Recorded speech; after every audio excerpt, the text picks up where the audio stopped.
really want to know, then come on, let's go. Take a stroll down those...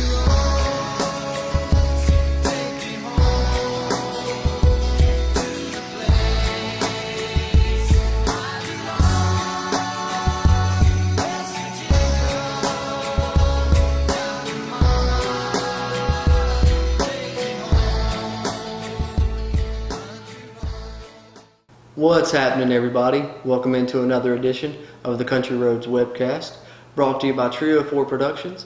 As always, I'm your host, Jordan Cruz, here today on this edition to preview the West Virginia Mountaineers' third game of the 2018 football season as they get set to take on the Kanasas State Wildcats and open up Big 12 play Saturday in Morgantown. It is the Stripe the Stadium game, and it will be televised nationally on ESPN and kick off at 3:30. Kansas State enters the game at 2-1 this season. They had a win in their opening game against FCS team South Dakota 27-24, followed by a loss to Mississippi State 31-10, a good Mississippi State team, SEC team is ranked, and then a win last week 41-17 over UTSA. All three of those games did take place in Manhattan at their home field, so this will be the first away game of the season for Kansas State, their first road test coming into Morgantown to take on the Mountaineers. Their head coach is still Bill Snyder. He's in his 27th year now at Kansas State. Always been solid under him, and he was the one that back in the day turned that program around and then came back for a stint recently and has done wonders there. Had them up ranked number one in the country in 2012 and really done a great job with that program.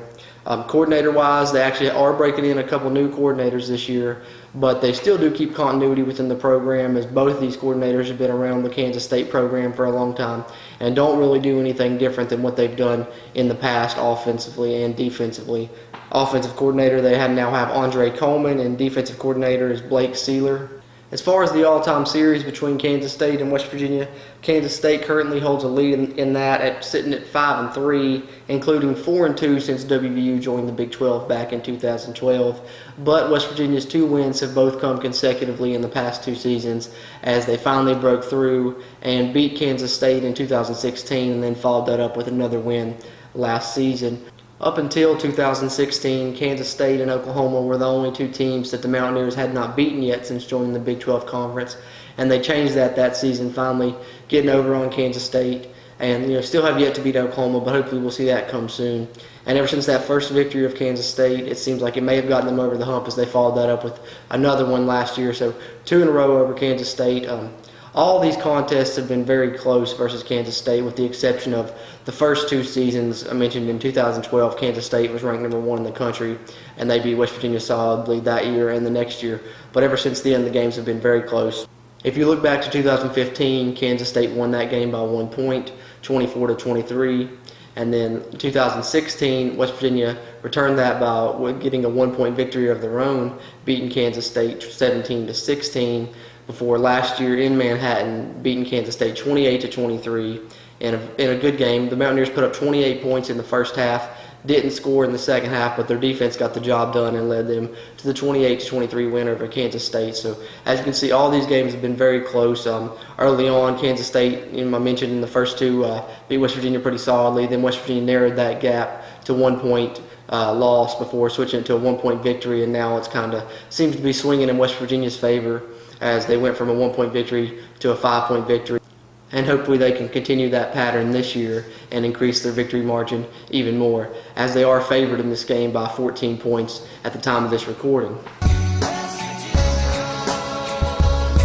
That being said, let's talk about the stat comparisons between these two teams thus far in the season. Offensive-wise, Kansas State is averaging 26 points a game compared to West Virginia's 46 points a game. Total yards per game on offense, Kansas State is averaging 356.7 versus West Virginia's 586. So West Virginia holding a distinct advantage there statistically on offense so far. Defensively, Kansas State has given up 24 points per game, while West Virginia has held their opponents to 15.5 thus far. And yards per game, Kansas State has given up 390.7 on average, while West Virginia has only given up 309.5. So surprisingly enough, West Virginia's defense is actually performing better than Kansas State's thus far this season, and that's surprising considering that Kansas State is usually known for their defense as well as their great special teams play. And West Virginia's defense has really turned some heads in the way they've played thus far this season. And hopefully they can keep that up, as this is the first Big 12 games, and the games are going to get harder for them from here on out. As far as Kansas State and what you can expect to see from them offensively, they have been using a 2-quarterback system going back to last year up until this year, and that's with 2 sophomores in Alex Delton and Skylar Thompson. But it does seem like they have settled in on Skylar Thompson and made him the starter, and he's getting the majority of the snaps now, especially last game where he got most of them and went 13 of 18 and had a career-high 213 yards passing. And he's also averaging 53 rushing yards per game so far this season. So he's coming off a career-high game as far as passing yards, and you know how Kansas State is always like to run the quarterback, and that's always a part of their game is the quarterback run game, and it's no different this year. Delton's a little bit more talented of a runner, but Skylar Thompson has a little bit better of an arm. I think that's why they've settled on him, but both of them can still run it. As you see, Skylar Thompson is averaging 53 yards rushing so far this season already, and you will see them try and run the quarterback some. They like to run that quarterback power as well as that play where they make it look like quarterback power, and he kind of stretches it behind the line of scrimmage, and they wait for the defensive linebackers to come up and then try and hit a pass over the seam, a little pop pass, a kind of an RPO, but using the quarterback by himself instead of faking it to a running back. Other playmakers that they have include their junior running back, Alex Barnes. He currently sits 3rd in the Big 12 in rushing with 228 total yards and is averaging 76 rush yards per game. As far as their receivers, junior wide receiver Dalton Schoen has proven to be their deep threat. He finished 11th in the country last year in yards per catch, averaging 20.43, and is currently sitting 24th in that category as well this year at 21.67 yards per catch. So when they go deep, look for him to be the man they're trying to go over the top with, as well as their big playmaker and receiver, another junior in Isaiah Zuber, who's also the fastest player on their team. And he is coming off of a career-high receiving game where he had 144 yards and 2 touchdowns last week. He has also been a big threat on special teams. As I mentioned, Kansas State, that's where they always find success, is defense and special teams. They're one of the best teams in the country over the past 10 years in scoring non-offensive touchdowns, and that's no different this year, especially with Isaiah Zuber, a fast playmaker in the return game, as he's already returned 1 punt for a touchdown this season, 85-yarder in their season-opening victory. That really turned the tide for them and allowed them to come back and win that game, as they were behind for most of that game. But after his punt return, they really got it going and ended up getting that 3-point win over South Dakota in their season-opening game. So watch out for Isaiah Zuber on special teams in the return game, and he also can make some plays at receiver as well. He's a very fast playmaker for him. Also on offense, they do have a very experienced offensive line, as they returned all of their starters from the 2017 season into this season. And some have said they have underperformed slightly, especially in the run game, which Kansas State, as I mentioned, is known for that power run. They performed good in the pass blocking aspect, but run game they've left a little bit to be desired. But with the experience they have, I expect them to improve on that as the season goes along. And Kansas State's always traditionally been a team under Bill Snyder that gets better as the season goes along anyway. So I think this offensive line is solid and has a chance to do some good things.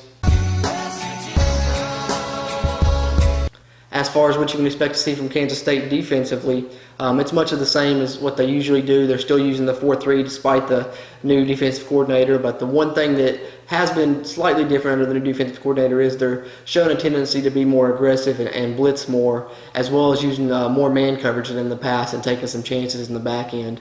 So we'll see how West Virginia responds to that, as they can be multiple in some of the looks that they show and go and play zone and man coverages. And what's going to be up to West Virginia to decipher what that defense is trying to do pre-snap, and a lot on Will Greer's plate this week as far as audibles and getting West Virginia in the right play against this Kansas State defense, which can give you a lot of multiple looks and are being more aggressive this year as far as blitzing too.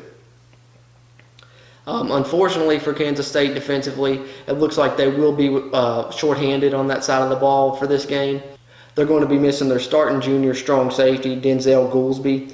He'll be out for this game, as well as their junior cornerback, Kevion McGee, who will also likely be out for this game. And then their junior linebacker, Elijah Sullivan, is also questionable.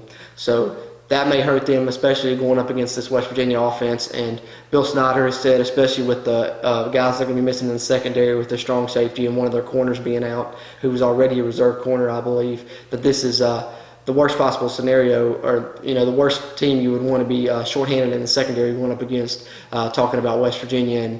And I think that that's an area where it may cause them some problems in this game, especially going up against this West Virginia passing offense and Will Greer and the receivers that West Virginia has and the weapons that they have on the offensive side of the ball. So keep an eye on that matchup as West Virginia may attack downfield against this secondary some, especially with the way they're blitzing and playing more man coverages, and with going to be using reserves in a couple of these spots in the secondary. So West Virginia may be able to pull off some more big plays in this game than we've seen so far in this season. As far as what you can expect to see is Kansas State's game plan, probably offensively, I mentioned they like to use the power run and the quarterback run game, and they're going to try and hold on to the ball and work the clock and manage long, sustained drives and try and keep this West Virginia offense off the field, much like you've seen Tennessee and Youngstown State try and do. But Kansas State maybe even more so in that aspect, as they huddle up and really take their time and use all that play clock a lot. Although this year they have shown a tendency to go 10 personnel, only one running back and no tight ends, and have 4 wide receivers out there in the shotgun, something you didn't see a lot from Kansas State in the past. So they're bringing in a little bit of spread tendencies, but more or less their base is still that power run game, tight ends and fullbacks, and taking their time and sustaining long drives. And that's what they're going to try to do to West Virginia in this game offensively. Defensively, they have struggled some this season, as I mentioned, but they're usually always solid against the run, and I expect nothing less. This team plays hard, especially under Bill Snyder, and they play mistake-free a lot. You won't see them make a lot of mistakes. They won't beat themselves. You have to make the plays to beat them because they're going to play sound football. Although this year on defense, their run defense has left some to be desired, as they're ranked in the bottom of the country ranked in the 100s in run defense thus far through the season. So hopefully this is a game though where West Virginia can get the run game going and get all of the running backs involved and see some plays from those guys against this Kansas State defense, which is not as strong as it has been traditionally thus far throughout this season. And consistently, as I mentioned earlier, they're always one of the better teams as far as special teams play throughout the country, year in and year out. They lead the country in non-offensive touchdowns over the past 10 years. They've already had one touchdown on a punt return this season, as I mentioned earlier. So you really got to be on your P's and Q's when you're playing special teams against these guys, because not only are they great in the return game, but they can get in there and block kicks and punts as well, and they play sound on special teams as well as all the other sides of the ball. And that's what you can really expect to see from Kansas State year in and year out.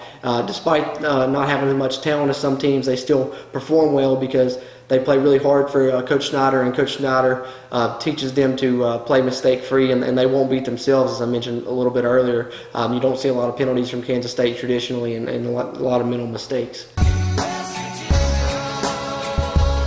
As far as what West Virginia's game plan may end up looking like in this game, I think in the first 2 games, WVU has gotten off to kind of slower starts, as you've seen them have to come out in the third quarter, and they've put up a lot of points in the third quarter, which is good to see, because that means they're making great halftime adjustments and really performing well in the third quarter. But I think you'd like to see them come out and have a quicker start, especially with having last week off with the NC State game being canceled.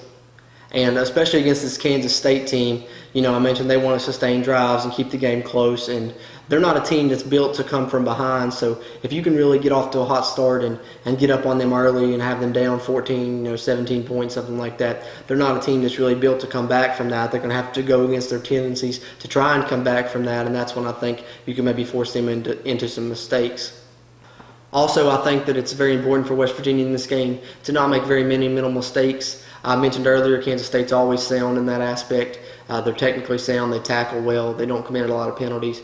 And I think especially coming off the last game that West Virginia played, which coming up on this game will be 2 weeks previously, but They made a lot of penalties and a lot of mental mistakes against that Youngstown State team. I think they had 12 penalties in that game, and you definitely can't have that, especially not against this Kansas State team. So one of the main keys for West Virginia is going to be to have as few penalties as possible, not make very many mental mistakes, and not turn the ball over. That'll be the three main keys for West Virginia, I think, in this one, because they definitely have a edge talent-wise over Kansas State. So, it's one of the games where I see the only way that West Virginia gets beat is if they beat themselves by mental mistakes and turnovers and things like that. So if they play sound football, this is a game that they should win on paper. Also, offensively for West Virginia, we've seen them be very efficient so far this season, and they need to keep that up, especially in this game.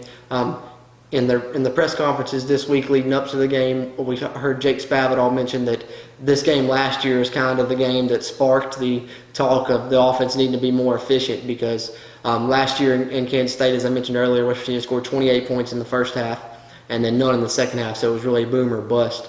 As well as they didn't sustain hardly any drives in that game. They big played them a few times in the first half, which is how they got them 28 points, but they were not efficient. And that game is kind of the one that sparked the conversation of getting the team to be more efficient, which they focused on a lot through the offseason, and they've shown in the beginning of the season. And hopefully they keep that up in this game, as it's going to be very important going against a team like Kansas State. And I think comparing the games from last year to this year, you will probably be able to see how far West Virginia has come as far as that efficiency aspect, and they're probably going to be a lot more efficient in this game than they were last year in Manhattan. That's what I expect to see, is a lot more efficiency.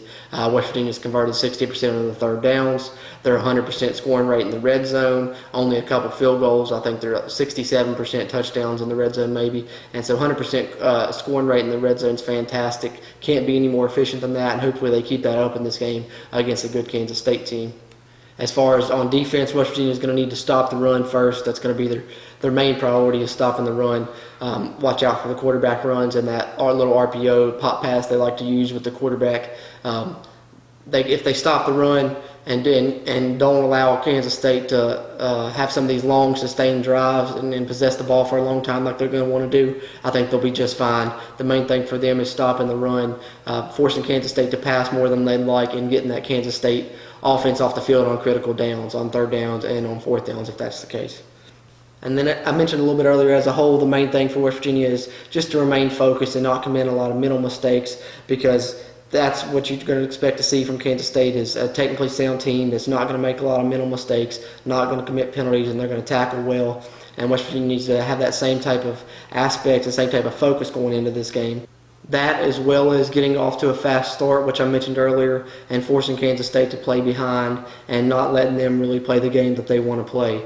Because, if you let Kansas State, if you commit a lot of mental errors, commit a lot of penalties, and let Kansas State hang into the game and keep the game close throughout, then that's when Kansas State becomes dangerous, and they can beat you pretty easily if you let them stick in the game too long and turn it into the type of game that they want to play and not your style. And so I think West Virginia, needs to limit the mental mistakes, limit the penalties, just be focused in this game, and get off to a fast start and put Kansas State behind early and force them to play different than they'd like to play, and don't let them stick around for too long, because that's when Kansas State becomes dangerous, and it's going to be a lot closer game than you'd like it to be if you do that.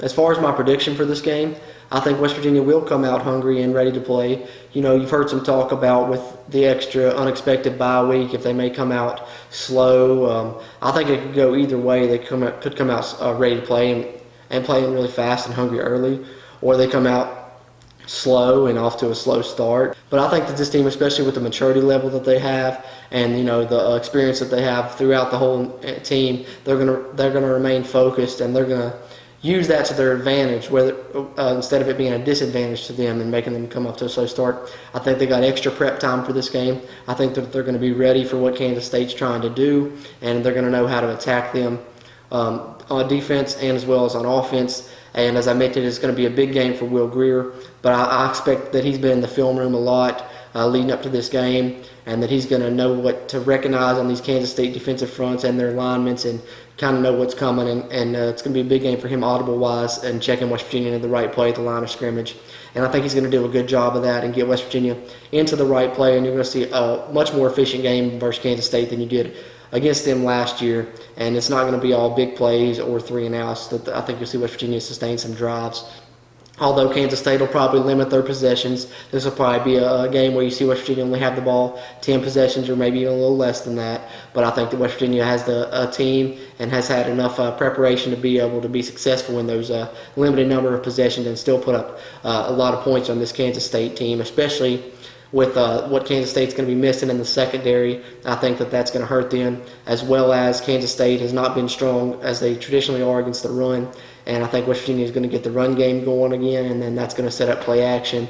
And West Virginia is going to have a chance at some big plays, and they're going to be efficient in this game and score some points. And I think West Virginia's defense is prepared to stop Kansas State's run, maybe more so than they have since joining the Big 12 with the defensive line that West Virginia has.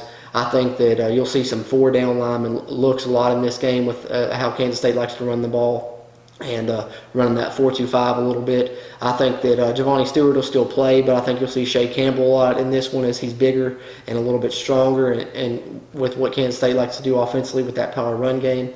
And I think Tony Gibson's going to have a good plan, and they'll be able to stop the run and force Kansas State from behind early and then force them to throw the ball more than they'd like to. And hopefully see West Virginia get a couple turnovers in this game, as they only have one thus far in the season. But I think that this is the game where, especially if they force Kansas State and stop the run and force them to play from behind, that you're going to see them Kansas State make some mistakes and throw a couple interceptions or have an interception and a fumble or something like that. And I think West Virginia defense forces a couple turnovers, and their offense won't really struggle to move the ball and score on this Kansas State defense. So my prediction for the final score of this game is West Virginia 42 and Kansas State 21, which would move West Virginia to 3-0 on the season and 1-0 in Big 12 play. So I've got the Mountaineers winning this one 42-21. And that will pretty much wrap up this edition of the Country Roads Webcast, brought to you by Trio 4 Productions. Thanks for tuning in, and be sure and tune in again early next week as we recap this Kansas State game early next week. And you can also follow us on Twitter for updates leading up to this game and during this game, as we will be live tweeting during it. And our Twitter page is at WVU Country Roads. And we hope to see the Mountaineers move to 3-0 after this game and start Big 12 play off the right way with a win over Kansas State in the Big 12 opening game in Morgantown on Saturday. That being said, until next time, let's go Mountaineers. Are you ready to party? Country Roads.